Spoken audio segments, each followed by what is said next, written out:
మాజీ ముఖ్యమంత్రి ఆంధ్రప్రదేశ్ వైఎస్ఆర్ కాంగ్రెస్ పార్టీ అధ్యక్షుడు పులివెందుల ఎమ్మెల్యే వైఎస్ జగన్మోహన్ రెడ్డి పెట్టిన ప్రెస్ కాన్ఫరెన్స్ బూమెరాంగ్ అయింది.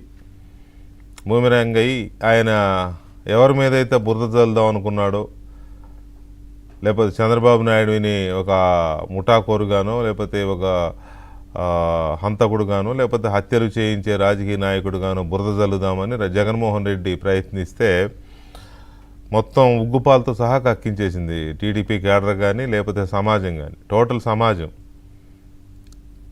వాళ్ళ తాత దగ్గర నుంచి ఇప్పటి వరకు జరుగుతున్న హత్యాకాండాలు మొత్తాన్ని బయట పెట్టేశారు. ఇంకా చాలా సీరియల్గా వస్తూనే ఉన్నాయి. ఇది వెబ్ సిరీస్ అంటే ఒక వెబ్ సిరీస్ కాదు, 10-15 సీజన్ల ఉద్యమం తీయడం మొదలెడితే అలా సిరీస్ నడుస్తూనే ఉంది. అయితే ఈ మధ్యలో రామాయణంలో పిడకల వేటలాగా ఏదో 4 రోజులు ఉంటే కొద్దిగా సర్దుమణుగుతుందిలే అనుకుంటే కొంతమంది కెలికి గోక్కుంటున్నారు. అలాంటిదే ఇప్పుడు ఒకటి ఇన్సిడెంట్ జరిగింది. అందులో ఏది నిజము ఏది అబద్ధము అనేది వాళ్ళకే తెలుసు. రాజారెడ్డి గారి హంతక చరిత్ర కానీ, లేకపోతే రాజశేఖర్ రెడ్డి గారి హత్యా రాజకీయాలు కానీ, లేకపోతే జగన్మోహన్ రెడ్డి ఫ్యాక్షన్ రాజకీయాలు, మొత్తం ఆ కుటుంబం యొక్క ఫ్యాక్షన్ రాజకీయాలు, ముఠా రాజకీయాలు, ఇవన్నీ చర్చ నడుస్తూనే ఉంది. కానీ స్థానికంగా ఉండే కొందరు నాయకుల యొక్క రాజకీయం, కొందరు నాయకుల యొక్క సంబంధాలు, లేదా కొందరు నాయకుల మధ్య ఉండే సంబంధాలు ఇప్పుడు లేటెస్ట్ చర్చ పులివెందుల లేదా కడపలో. ఎట్టి పరిస్థితుల్లోనూ అలాంటి సంబంధాలు ఉండవు వైసీపీకి టీడీపీకి మధ్య అని అనుకుంటాం మనం. కానీ సతీష్ రెడ్డి అని చంద్రబాబు నాయుడు గారి కనుసన్నల్లో ఎదిగి చంద్రబాబు నాయుడు గారినే దేవుడిగా మాట్లాడిన సతీష్ రెడ్డి రాజశేఖర్ రెడ్డికి వ్యతిరేకంగా రాజకీయాలు చేసి పోరాడి నిలబడ్డాడు సతీష్ రెడ్డి అని పిలుచుకున్న సతీష్ రెడ్డి వాళ్ళ వైసీపీలో ఉన్నాడు. కాబట్టి రాజకీయాల్లో కొన్ని అటు ఇటు జరుగుతూ ఉంటాయి. ఇప్పుడు అలాంటిదే అవినాష్ రెడ్డి అండ్ బీటెక్ రవి.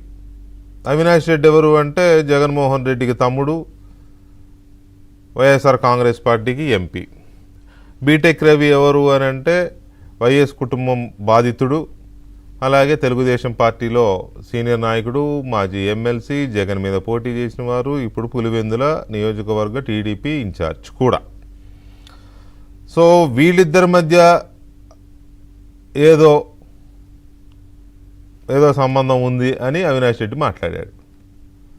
మా ఇద్దరి మధ్య ఏదో ఉందో, లేకపోతే ఏదో సంథింగ్, ఏదో బీటెక్ రవి నాతో దగ్గరికి వచ్చాడు, లేకపోతే నేనేదో ఇది చేశాను.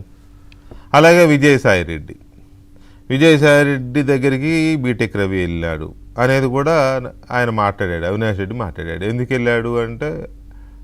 వెళ్ళాడు బీటెక్ రవి చెప్పాలి అనేది కూడా అవినాష్ రెడ్డి మాట్లాడాడు.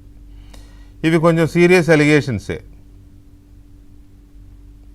ఒక రకంగా ఇప్పుడున్న ఈ వాతావరణంలో జగన్మోహన్ రెడ్డిని Telugu Desam party rank and file ఆడేసుకుంటున్న ఈ టైంలో, లేకపోతే వైఎస్ కుటుంబం యొక్క బాధితులు ఒక్కటిగా ఆ కుటుంబం యొక్క రక్త చరిత్రని బయట పెడుతున్న ఈ టైంలో బీటెక్ రవి మాతో కుమ్మక్కయ్యాడు, లేకపోతే కొన్ని విషయాల్లో రాజీ పడ్డాడు, లేకపోతే కొన్ని విషయాల్లో రాజీ పడడానికి ట్రై చేశాడు, మా పార్టీలోకి వస్తానన్నాడు అని ఇటువంటివి అవినాష్ రెడ్డి మాట్లాడడం అనేది కొంత ఇబ్బందికరమైన పరిస్థితి. ఎవరికి? బీటెక్ రవితో పాటు టీడీపీకి ఇబ్బందికరమైన పరిస్థితి. సో అసలు ఏంటివి, అలాంటి పరిస్థితులు ఉన్నాయా అనేది మనతో మాట్లాడడానికి తెలుగుదేశం పార్టీ పులివెందుల నియోజకవర్గ ఇన్ఛార్జ్ బీటెక్ రవి గారు మనతో లైవ్లో ఉన్నారు.